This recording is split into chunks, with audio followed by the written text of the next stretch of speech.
Na-experience mo na ba yung sobrang sakit ng puso na parang nakakonekta sa puwet? Yung tipong parang may malalaglag o lalabas pero wala ka namang almoranas at hindi ka rin inasid.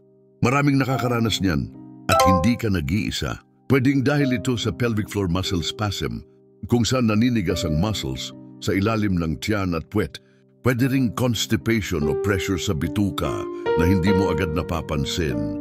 Kung babae ka, pwede rin ito galing sa dysmenorrhea, myoma o endometriosis. May isa ring tawag dyan, proctalgia.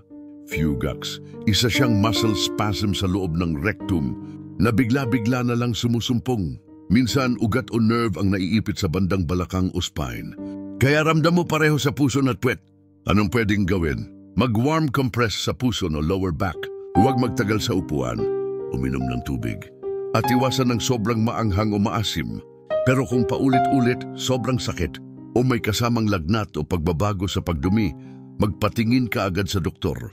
Please follow, like and share po sa page. Salamat. Disclaimer, ang mga post na ito ay gabay lamang.